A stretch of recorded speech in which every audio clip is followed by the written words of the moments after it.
Yeah. Shivangi, why don't you kick off on talking about your journey? Yeah, actually, what Geeta said got me thinking that I think I've come from a background of extreme privilege, I like to think, because I don't think I had a dad who really pushed me. I never had to fight to, or had any opposition when I said I wanted to do engineering. And he's incidentally from the first batch of IIMC and, so on. Yeah. So, and then I wanted to go to IMCAL. So I don't think, but I could relate to you talking about, traveling and with no phones and all that. Pilani at that time also like that. And IMC, by the time we came to IMC, it was luxury because we had STD. Although we would line up outside the booth, outside the gate at the booth, it seems weird. So anyway, I went to IMC thinking I've put engineering behind me and did the traditional, consumer marketing, wanted to do FMCG marketing. Then, for various reasons, I could not continue with my campus job, which was with Kotak at that time.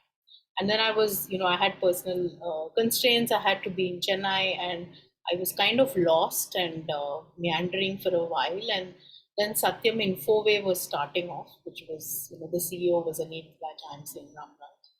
And I wasn't finding anything in FMCG. So as a kind of, okay, I have no other choice, I joined Sifi.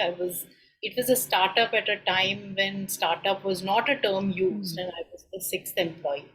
And then, of course, there was no turning back. I kind of stayed in Sifi for 10 years, watched the entire internet revolution, the high of seeing the first IP network in India, the first ISP in India, and so on. And, then I did a lot of deep dive into tech, into sales, I did product management, etc. And then in 99, Sifi tied up with VeriSign to set up the first certifying authority in India. And that's when I got into the world of, cryptography and encryption and also policy on the other hand, though at that time I didn't know it was policy work. But I knew I was reading up the law and I was trying to figure out stuff which I had never done before. To cut a long story short, I basically ran the project where we set up the first CA in India and then ran that business for about 5 years. From there, I moved on to Wipro for a short while. I was running a global practice. So I came from a very entrepreneurial organization. Sifi, even though it grew very rapidly in 10 years, the DNA was very entrepreneurial. You were dumped with stuff, you had to figure things out, etc., etc. From there, I went to a Wipro, which was ocean. And I very quickly realized that me being there made no difference. I could well have not been there and the business would have grown the way it did. And I felt that I didn't have a chance to make a difference. You were a cog in a wheel. And I also then figured out that I'm not a large company person at all. I don't think I have that in my DNA. I couldn't handle the politics and all of that. So then I quit on a whim. Everybody, when I look back, I tell everybody, don't ever do that. And then I packed up and moved from Bangalore to Pune and tried to start something. My first two ventures failed. Wrong partners, wrong business model, whatever. I mean, now in hindsight is 2020. Till I reached a point in 2012 when it was my mother was telling me it's high time you go back to a job. And see, I work by then. I was specialized in infosec, right? I'd got a few certifications and etc. And there's a huge demand, but I was kind of adamant. And then I met my co-founder who had just quit KPMG in a similar kind of whim. And we said, okay, both of us are floating, let's float together. And then we kind of got into, started Arca. And from there, it's been an interesting journey. We started with focusing on InfoSec, but we kind of started dabbling in data privacy very early on. Realized that we were the very early birds in the space and started getting opportunities, and then we sort of took that further. So now at the end of it's been 11 years since we started Arca. So we're very specialized in data privacy, and we've built India's first privacy management platform, and we basically specialize in helping organizations implement privacy. Wow, what an incredible journey. And like you said, some of this is hindsight, right? um could have done this, could have, would have, should have, as they say, part of it. So it's I think it's a great opportunity to actually sit and introspect on it. So I think it's fantastic listening to it. I also um must say, I sorry, I'm going to interrupt. I must say that, at one point I was wondering how we should take this forward. Wanted to build a platform. We needed to raise a round of angel funding, and I basically my first port of call was to turn to my Elving batchmates in IIMC and my, the girls of my Bitsian wingmates, and they all just overwhelmed me with it. I didn't have to look for this. So I always say I'm blessed with angels around. Oh, fantastic, fantastic. Or the special family and friends round for you right there from BITS and IMC. Lovely, lovely. Meenal, what about you? Yeah, hi. So I'm Meenal from the 30th batch. And just to like kind of, add to what Shivangi was saying, it's been incredible seeing her grow, from like where she was and her own journey. I've loved to see Shivangi's Arka go places, and it's been an amazing journey that I've loved following. And she's a kind of a role model too, because her entrepreneurial journey was far earlier than mine. So I always, whenever I have, like when I feel a little lonely, I like that's one of the first persons I call is Shivangi and like ask her, okay, now I'm stuck here, what do I do? So it's been a great thing to, see Shivangi grow. Coming to my own thing, basically, so after my engineering, I figured that engineering was not something that I enjoyed at all. So actually took a gap year to study for CAD because in my engineering, I hadn't even heard of CAD actually.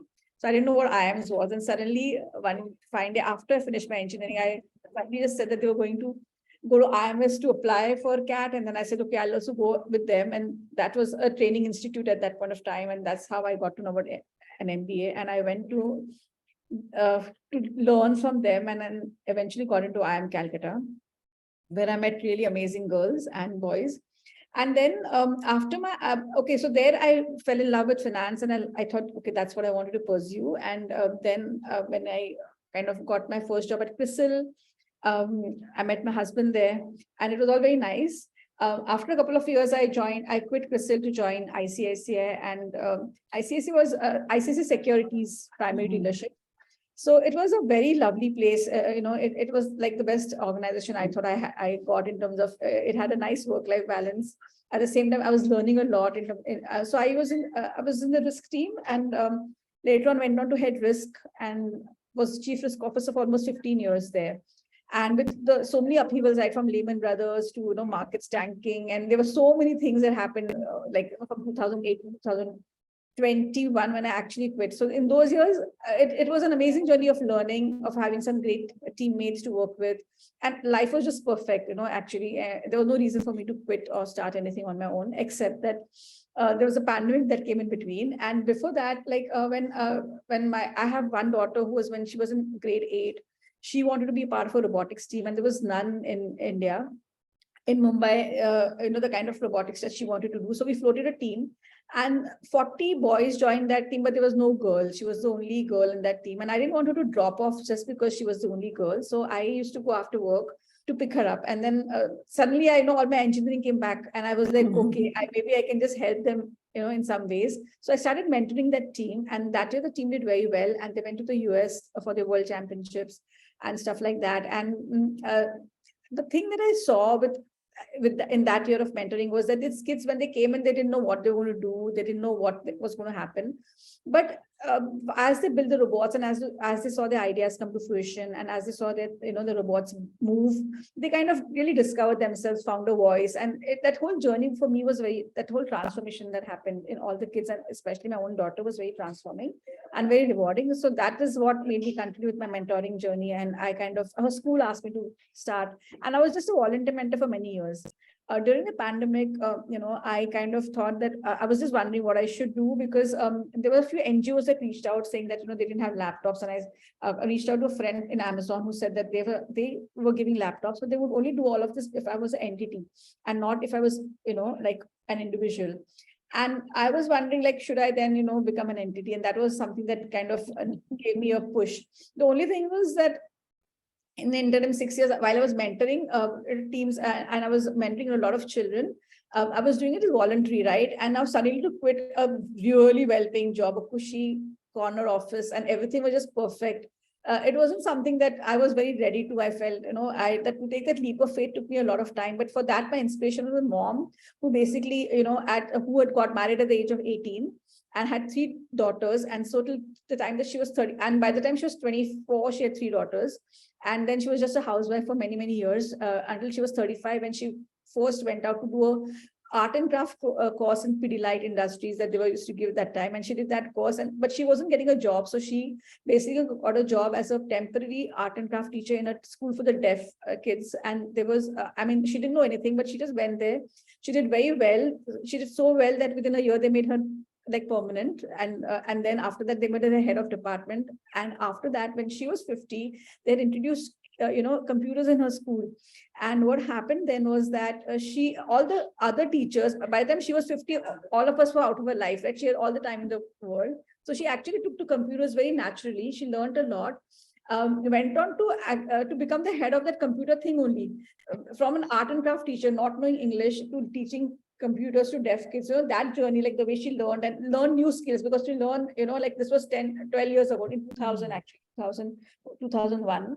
So that many years ago, to learn computers, to be able to teach was a very challenging thing, but she took it and she really ran with it. And then later on, she kept improvising on her skills, like learning from my daughter, from us, and all of that, And then when she retired, her school said that, why don't you come back? But she then decided to be a social entrepreneur. So at the age of 58, she started her own venture. And that was to teach computer skills to kids from all deaf schools across Mumbai. So all those kids come here. And it's an amazing venture that she has, because over the last 10 years, rather more than 10 years, she's 72 now. So it's like 14 years now.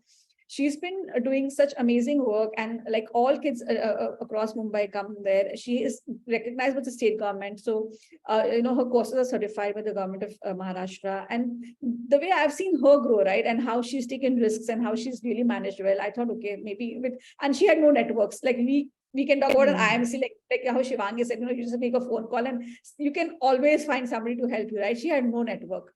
She was like this on her own, and she still did everything. So she was a big inspiration. So when these guys said, would you like to start something on my own? I just looked at her, and maybe I did take a lot of time, but I said, if she can do it, maybe I can do something at least. So that was my, push into entrepreneurship. And I've enjoyed every single moment of the last 2 years. I quit in October 2021 to start the Innovation Story, which is an organization that empowers kids with skills for 21st century. And basically, it really, these skills, I think, are so important because the world of technologies around us is changing so fast, and our schools somehow have not kept pace with that.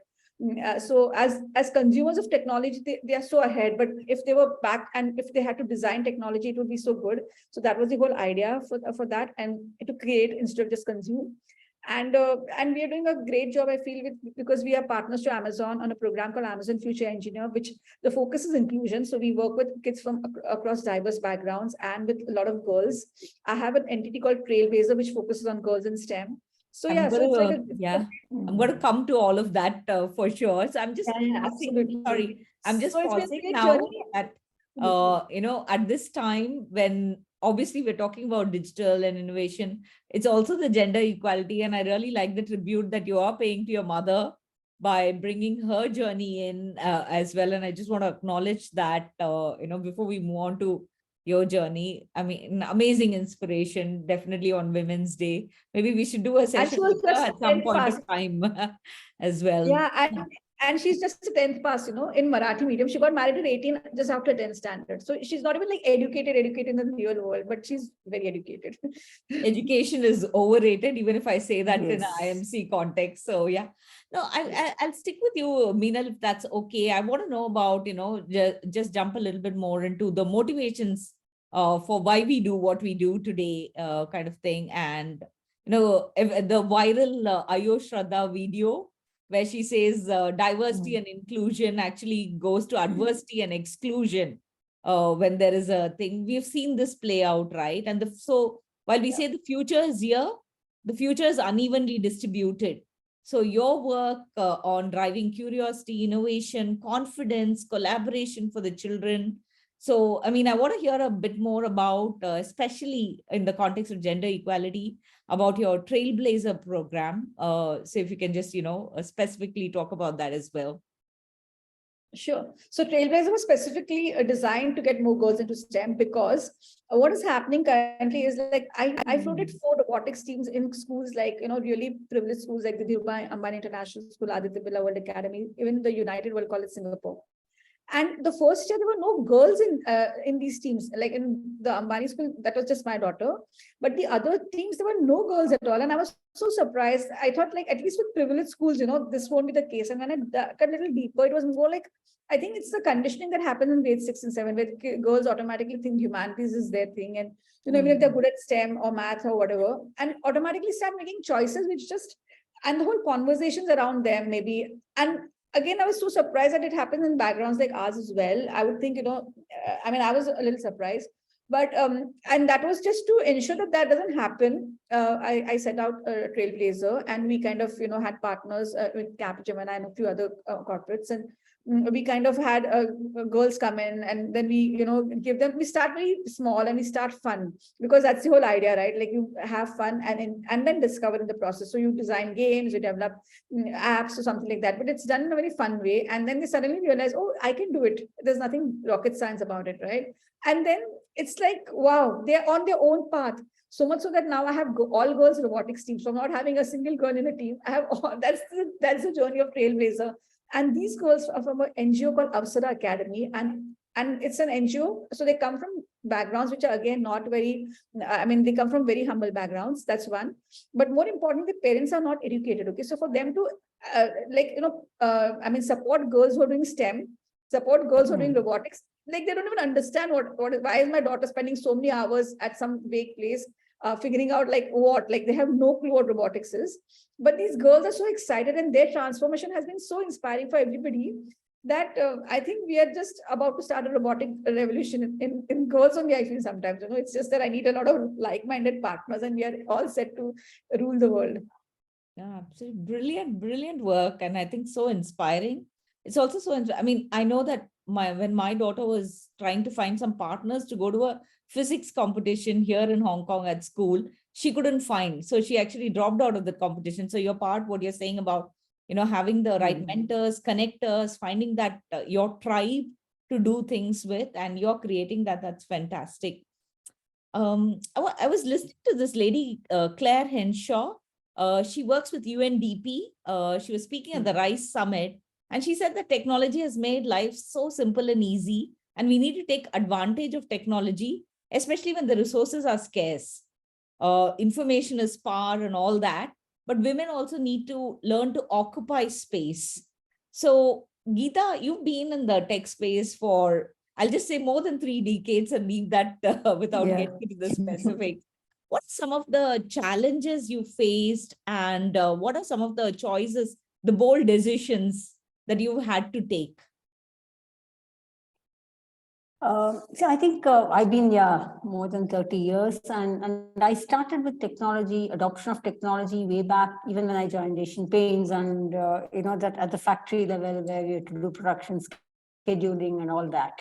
But beyond that, actually, for example, in HUL, we actually had a program called Shakti Amma, which was again use of technology for increasing your distribution coverage to rural villages. And in India, villages are, there's some about 60 odd percentages in villages, right? And many villages HUL could not reach directly. So they actually, and this was in 1990s. 1990s is like 30 years before. Those days, we just started getting those mobile phones, and then we had this concept of Shakti Amma, who's like creating a rural woman entrepreneur. So, and that was a vehicle to actually reach the entire village for direct distribution, because typically otherwise in distribution, what happens? You're covered through wholesale channels. So you don't know what you're covering, which retailers have your stock available, whatever, all that. Whereas this one, then we were able to actually do that, give a mobile phone, and that whole story became a big success. And of course, the challenges starting from, of course, the sales team will see it as, because typically what happens, if you go into any new village through a new channel, then it's actually encroaching on the sales team for some other territory, right? So that itself is a challenge in the first place. But in all of this, I think the support from management, from the salesman head, is actually most important to make a change in that. And of course, it became a win-win for HUL, because we got a lot of sales additional, and more importantly, more than sales, actually, you know where you are selling, and the whole concept. And for the women, of course, it was a good opportunity for economic independence, which is very much needed. I mean, imagine those days, and even today, it is still, I think most villages, we still have that scenario, right? So it is really a win-win kind of a thing.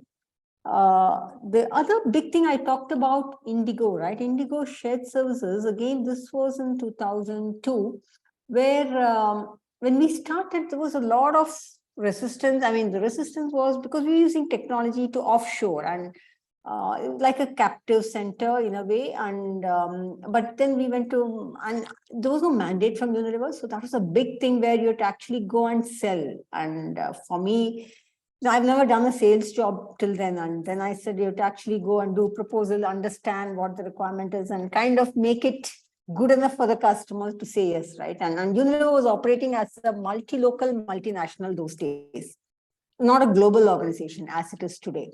So multi-local means every decision is taken by the chairman of that company, of that country. So we went to Australia, we went to many countries. I went to Chile. I mean, I've gone to so many countries in those. The challenge itself is even just the travel itself. I mean, I've gone to Japan without knowing anything of Japanese, but you have to actually go that concept, because you have to go to a country and then find, some way of selling your services in a way. And so a lot of challenges in travel, a lot of challenges in accepting, they accepting that you could actually do that. I mean, it's very difficult to convince that you could actually do that. Then we said, we'll do a pilot, we'll do this, that, and also those were the kind of ones, but it was all enabled by technology.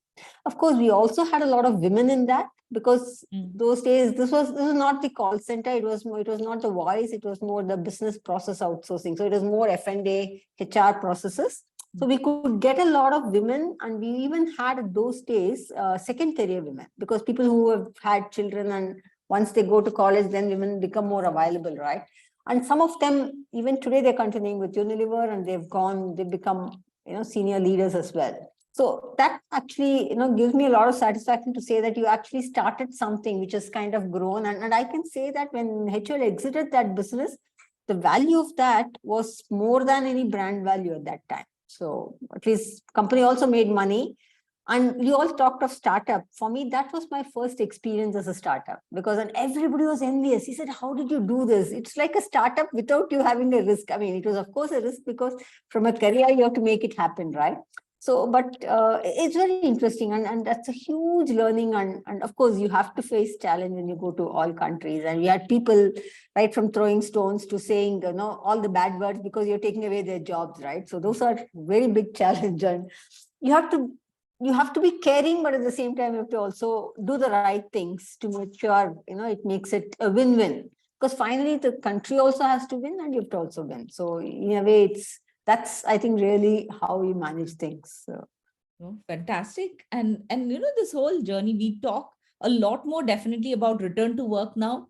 There are dedicated portals and organizations in that space to say that something like this happened at a time when it was not popular or common or catchwordy, so to say. That's absolutely brilliant.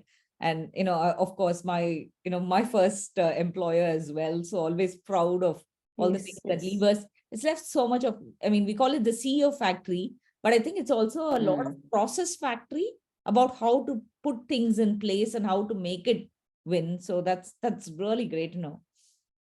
And I think we talked of working in a large company, right? While you work in Unilever, while it's a large company, you don't get the feeling of being large, because you've got so much of empowerment to do whatever you want to do. I mean, that ability to take risk and the whole entrepreneurial thing is very much built into the culture.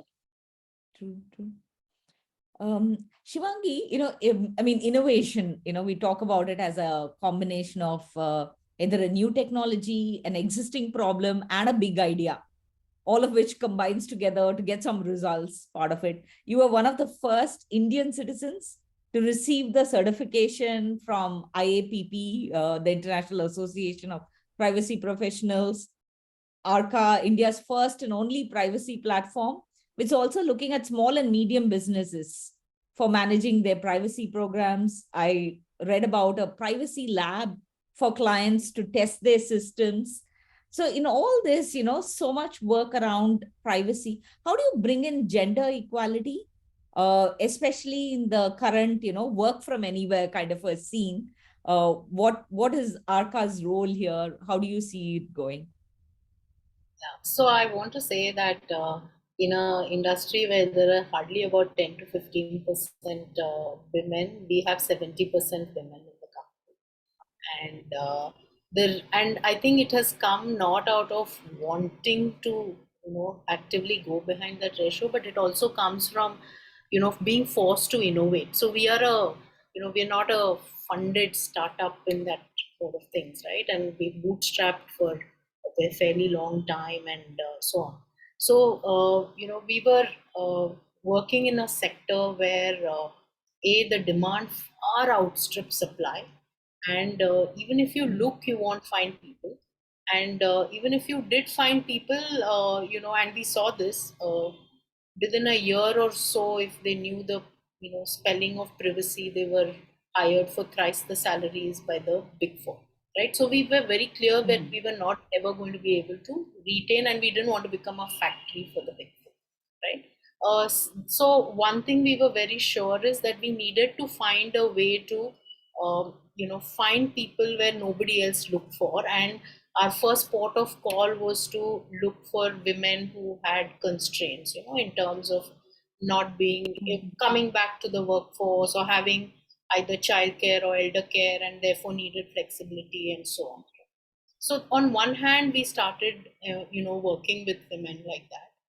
On the other hand, because we were looking at working with small and mid-sized companies, and we also work with the large guys, but primarily with at that time when we started, small and mid-size. And we were very cognizant. Both my co-founder also comes from the services sector, so do I.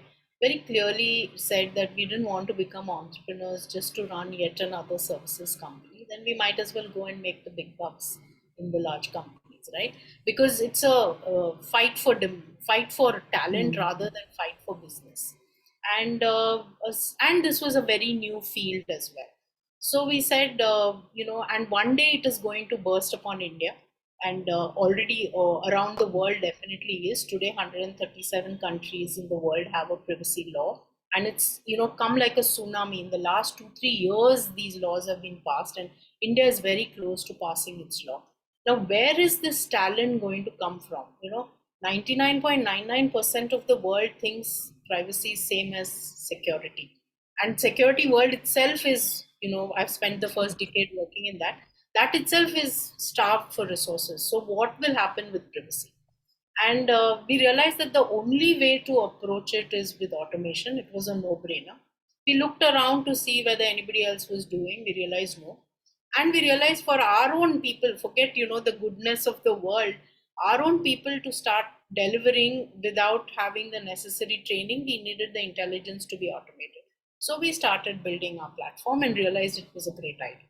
So therefore our whole premise is get people who have no background in the domain but have all complementary skill sets, and get them to deliver to clients using a platform where the intelligence is built into the platform.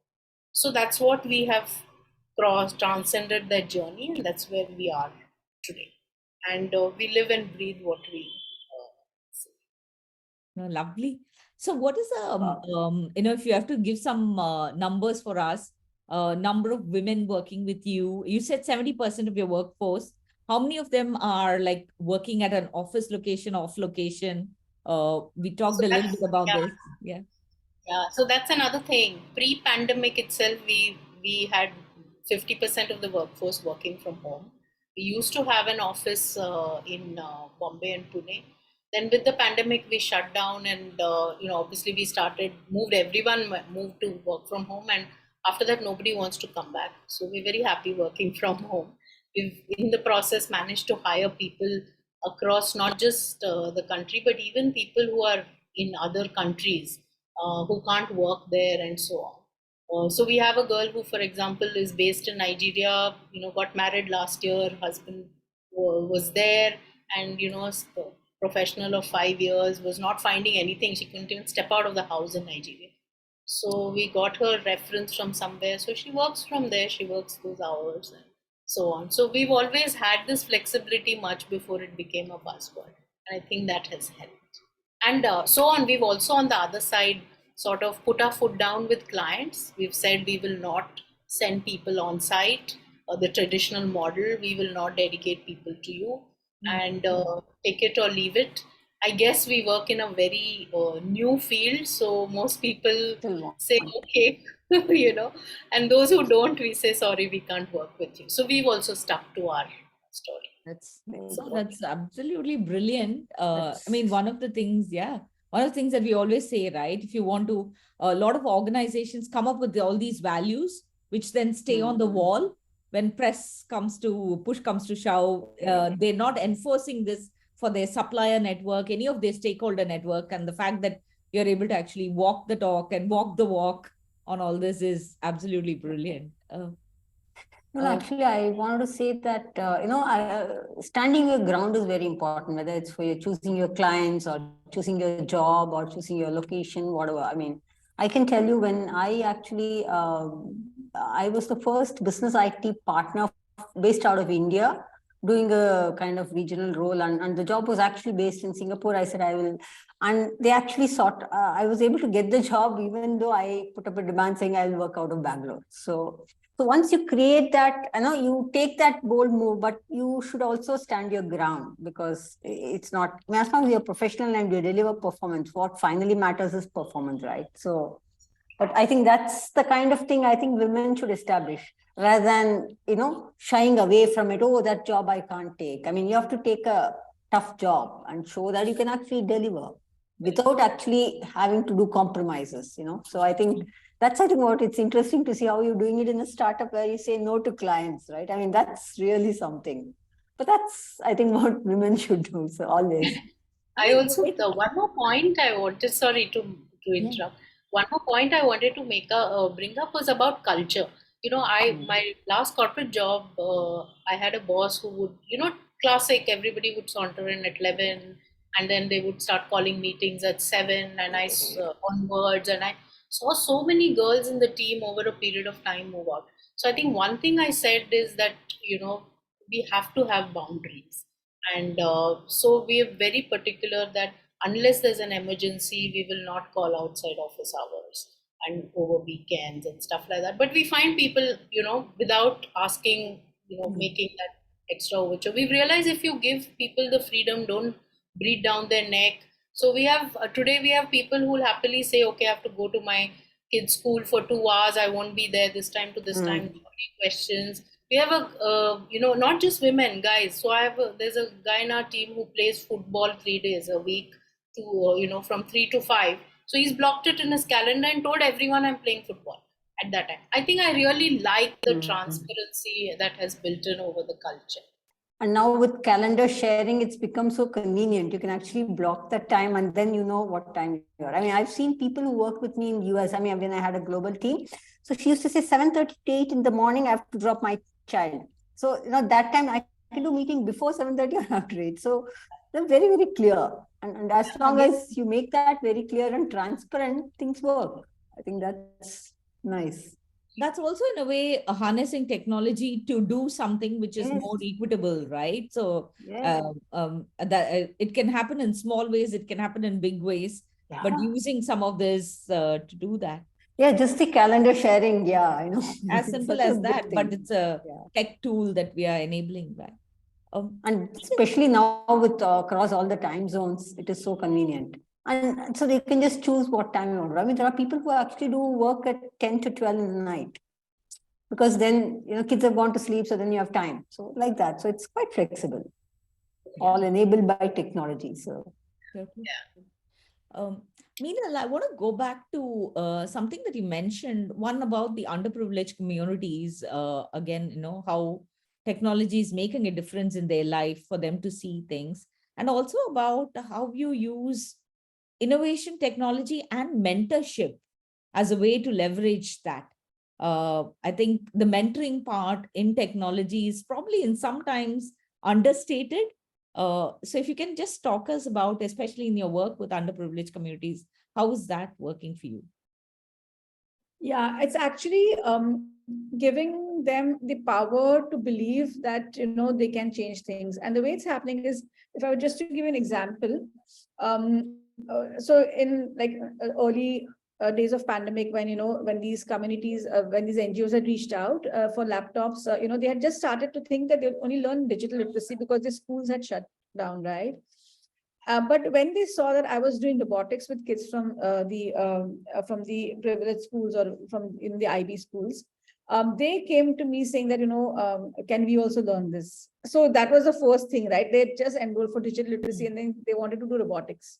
And I said, I'm fine, I have no issues, just that I don't have budgets. And these are pretty expensive competitions. So I said that, why don't you guys learn? And I'll be happy to, basically mentor. And that's where the mentorship comes in, because the mentors who work with them actually were people who said that let's just go ahead and do whatever. Like, we didn't have very high-end parts, we had very basic parts. These teams would come every single day and spend like good 7-8 hours every single day of their, a solid day life here learning things. So they learned computer design, they learned programming, they learned a whole lot of stuff. And all of that was then used to build a robot. When they went to the competition in March, they beat the international teams the international school teams hollow. They reached the finalists of that competition. These kids didn't know what had happened. Wow. And not only that, so they were so basically their journey was so empowering that later on they were chosen to represent India at something called the first global challenge, which is the Olympics of robotics for high school students. And there they went on, and these kids were people from backgrounds where the father was a rickshaw driver, or the other parent was a food seller, and those kind of backgrounds. So in those kind of backgrounds, say there was a girl who traveled 2 hours one way. So she stayed at Neral, which is actually Matharan, which is a hill station in Mumbai. She traveled 2 hours one way to come and learn. So there were multiple stories where the only common thread was that they were curious, they were hungry, and they were passionate to learn more. And even at the World Robotics competition that we went to, they got the gold medal for their international journey. And that was such a big thing because they beat so many countries. And for them to discover again, right? So now some of these girls have decided, they were earlier doing some other things, but now they've decided to actually take a gap year and pursue engineering next year. And so that's the power. And they know, so these mentors are role models. So they want to be like their mentors. They want to, and some of these kids who've been with me since 2021 have now gone on to become mentors to the kids from their communities only and doing a fab job. So when yesterday I was talking to one new kid who'd come and I said, why have you joined? He says, Mujhe Paras bhai banna. So Paras is one of those guys who's really done well for himself. And he says, Mujhe Paras bhai banna. So they are role models to so many. So it's like, seed is sowed and now this whole thing is just going to basically just take off, I feel, in that sense. Wow, what fantastic impact and what kind of footprints, right? Creating this role model, building capacity internal within the community. And the other thing is, yeah, and the other thing is they don't now, so basically now that you've discovered the power of science, they don't look at their backgrounds. Like there's complete fearlessness. So it doesn't matter whether somebody's privileged or not, they're all friends. So I have around, we are going for a competition to Pune this weekend. And I have 9 NGO teams, each have 15 kids. So they are around 130 odd kids there. And I have 3 kids from schools like the Ambani school and all, so there are around 45 kids there. But they all mingle. They all are basically really good friends. They all cheer for each other. So it's like a community of people who don't know which background. So these kids come in a Mercedes, these guys just come in the train. But here it's the guy who knows the stuff, knows more about everything, right? So it's like that. So you're leveling the playground and you're also creating a level playground, both ways. So which is touching it at most important places. Shivangi, yeah. Shivangi, I was listening to this AI researcher, Google AI researcher, Dr. Aparna Taneja. She was talking about using AI to improve maternal and child health outcomes. So she was talking about balancing innovation with patient privacy and safety.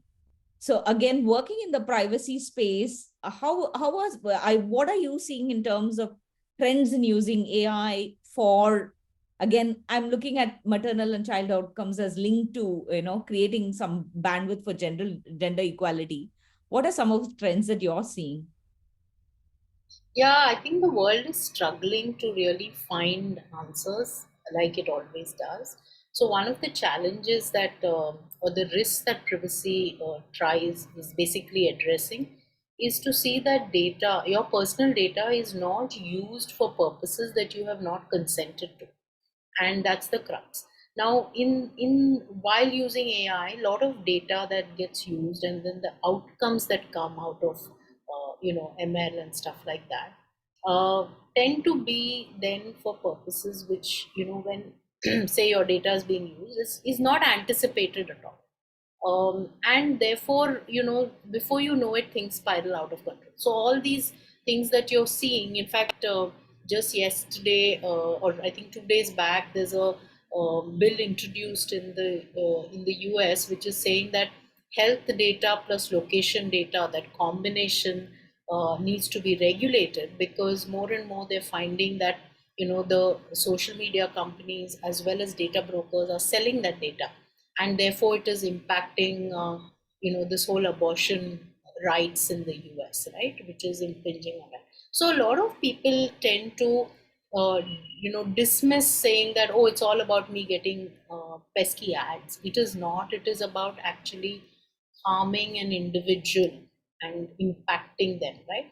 Or somebody figuring out who, based on your digital footprints combined with a lot of offline data, with algorithms which are so powerful, figuring out that somebody is pregnant without anybody else in the family knowing it, and so on, right? So these are the kind of things that people are struggling to regulate, and I think answers will emerge. There are lots of things happening, but I think it's an iterative game, and answers will emerge with time. Mm-hmm.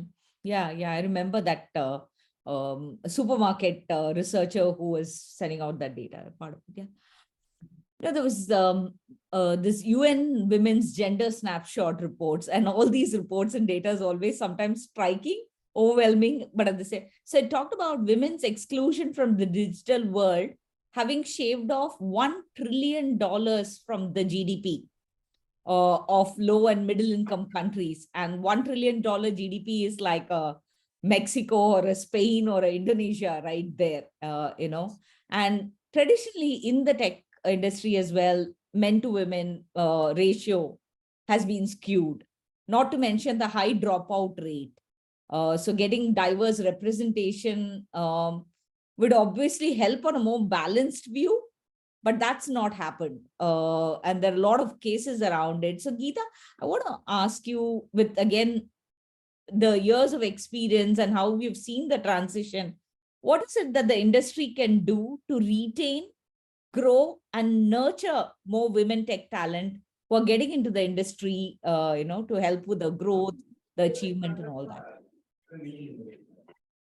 I think like what Meenal and Shivangi are doing, I think at a ground level, education, I think is the first thing, right? Because I think women education in STEM is still a challenge. And I mean, I can say in my days, but even today, I think how many people get into actual engineering itself is still a challenge. And because it's not seen as a girl's thing, right? Whatever. And people, it is a tough thing. And it is for the girl to actually stand up and say, I will want to do this. So I think that's an important thing.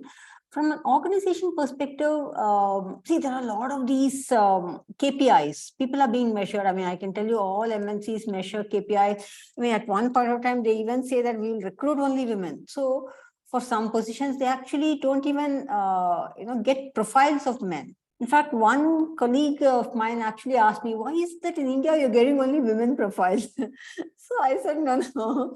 I actually told him, no, it's actually a filter at the HR level. So I think it's an artificial thing, right? Because that's not going to, see, finally, I think competence has to be gender. So it has to be competence which actually is most prominent. You can't just take based on gender. And in fact, that is a bigger problem actually in some companies because of so much of focus on, all the global companies now started measuring KPIs in terms of by work level, what is the percentage of women and things. And because there is a lot of men are actually leaving the company. And Unilever, that was very clearly happening. In many companies, it is happening. So that's another kind of problem. But in tech industry, I think, especially in India or even global, but in India, most of the tech companies are all facing US market, right? US market or Europe market. And that means really travel. And that is a big, big challenge because if you're not with the customer, then you're not doing the right job, which I think becomes a challenge for women in general. There are some women, not some, quite a few women in the leadership positions in IT companies, but they are still very few. And it's difficult. And they also have a lot of sacrifices they had to make, right? So it's not very easy. So most of them, they have the family in India, so they go, so a lot of that happens. So that's this challenge. But I think travel and the place, because mostly on-site is where the real work is. Nobody wants to do back-end work because back-end work is boring. I mean, boring means you just stare at a screen and you don't even know what you're doing. I mean, I know of college kids who want to get into any of the new companies. They actually say, I'm doing morning to evening some coding job, but I don't even understand how it's impacting somebody's life, right? So people don't see it. So only front-end job is most important, and front-end jobs obviously means travel. I think that's been the big challenge. But at a leadership level, people are taking. I mean, today, if you see most companies in India, the head of that company is all women, right? Whether it's Accenture, everywhere, it's big. But that's at that level. It's difficult to increase at the lower level because of the challenges. But people are now, I think, with working from flexible working, hybrid working, all of that, it's actually two ways, because in hybrid working, it's even, I keep reading that number of women has dropped because of that. Because women, once they are at home, it's difficult not to focus on other things as well. So you have to focus on your job, but nobody does the 9 to 5, then there is some distraction, somebody is at the doors and then you go and open. So all that things also happen. So they lose that focus. I've seen one of my niece actually, she's actually doing, when she works from home, very amazing. I mean, she does 9 to 7 or whatever time. Till that time, she doesn't just open anybody. I mean, nobody can talk to her even. Even a child who's just 2-year-old, child also knows. The child knows that, mama is available only after 7 in the evening. So I think that's a kind of discipline women should bring in terms of your own work. Because only then you can actually be successful. Otherwise, it is difficult. I mean, it's not easy. No job is easy today, unless you give your full self. So I think that's the challenge. Yeah, I think that boundaries setting, which is pretty important in terms of how we are working, and equally true from the other side for burnout, to set boundaries about when you're working from home or working from anywhere. When you're, there is no transitional buffer of you shutting the laptop down. So, learning to do that as well. No, thanks, Keith. Time always flies when we're having fun or discussing interesting work that's happening. I want to ask each of you quickly, what's next for you in your journey? And also for any closing words, really 1 minute each kind of thing. What's next? Meenal, do you want to go? What's next? What have you lined up? You have the competition of the weekend, of course, but other than that. You're on mute. You're on mute, Meenal. Sorry. As I said, it's a dream to start a robotic revolution in India, because I feel through that, it's like there's so much to learn in terms of not just technical skills, but also team working, time management, and a whole lot of soft skills, that kids learn. So that's something that I would want to take this to every single child, and touch their lives, to give them the power of changing things around them, right? That's one. And yeah, so that's basically what I want to do. Shivangi?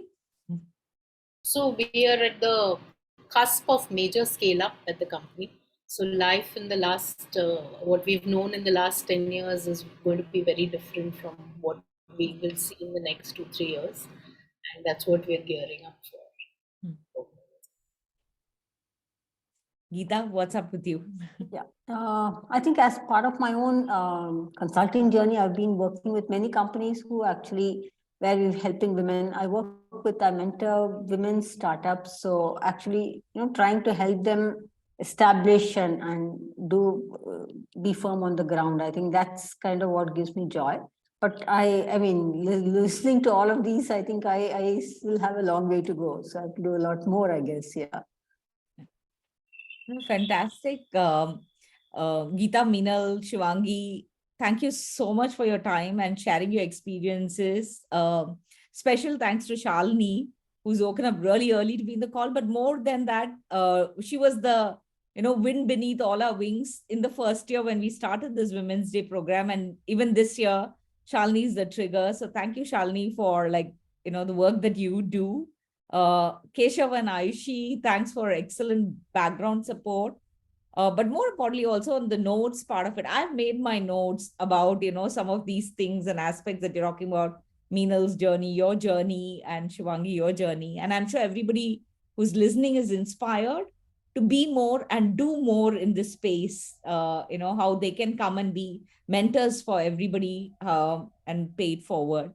Keshav, I don't know how much more time there is in terms of, we did start a little bit early, but if there are any questions, do you think we can spend 5 minutes in case there are any questions coming up? Anyone has any question, they can either write in the chat or can DM me in the Zoom. So we can take up some questions. Women's SIG at IIMC, Shalini, were the special interest group. That's the one which organized it. Is that what you're saying? Yes. Yeah, I think we, all of us who from IIMC older batches, we never had a women's special interest group. And I just want to give a shout out to the Women's SIG. And as alumni, let's support it and make sure that moves forward. Thank you. Thank you. We want to know your journey, the journey you had at IIMC in a couple of lines. So if that's possible. Geetha, I think that was directed to Geetha, right? Sorry. What was the question? Yeah, I thought that was addressed to Soundari. Okay, yeah. My journey at IIMC. Yeah. Oh, this was in 85. I'm from the 22nd batch. So yeah, it was really wonderful because I think, like I said, I moved from a small town to Calcutta, and there you meet such diverse people and who are all so bright, and you think you're one of the brightest, but actually when you go there, then you realize that everyone is, this world is so much more talent. World has got so much more talent. And that's something which, of course, kind of pushed me to even do better. And that's what I remember from mine. Yeah. We are getting some inside information about you. Always fun. Yeah. We are getting some inside information about you. You were the topper in the batch. Oh, yeah. But like I said, no, it was my mom's thing who actually said you have to excel in whatever you do. And she still maintains it. So I think that's kind of keeps pushing. And I think that's for everybody, right? If you have to keep pushing yourself harder and harder. And now I'm actually very inspired by all of you saying so much. And I have to actually go back and think what I should do next. So I think obviously there's a collaboration opportunity right there with the kind of background that you have, to work with Meenal, to work with Shivangi. I'm sure they'll be really thrilled to do that.